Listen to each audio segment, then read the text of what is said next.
Okay, so I thought it would be easier to just show you this in a video and explain it as I go so you can kind of see the steps that I take to do it.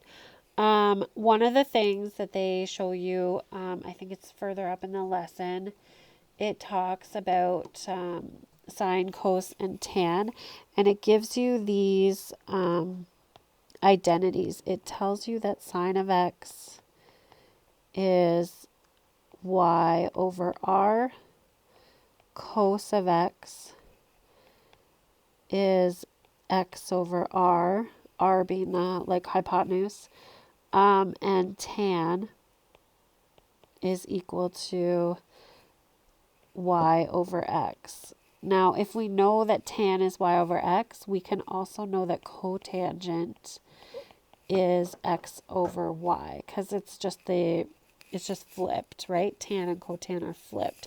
So what you're going to do is kind of everywhere you see tan, you're going to put y over x, cos, put x over r, and we'll just switch it up. So I'm going to work through it. Tan of x is y over x times cos of x, and cos of x is x over r.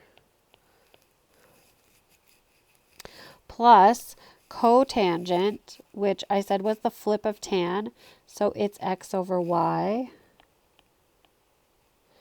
times sine of x, which is y over r. And then this other side, same thing. We get y over r plus x over r.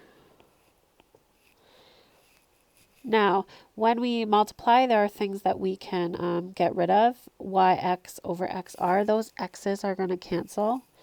And on this side, the y's are going to cancel. So what we're left with is y over r plus x over r. And over on this side, we have y over r plus x over r.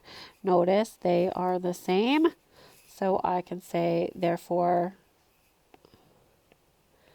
the left side equals the right side. And that's kind of how you want to go about it. It's kind of the easiest way to do it. The other thing, it depends on which identities you actually know and which ones you don't. But for this case and the purpose of this lesson, most of these are ones you're going to need. I'm just looking to see what else you might need. I don't think there's anything else there, but if you're still stuck, like just let me know. I'll be happy to show you some other tips and tricks that might be helpful. Okay, bye.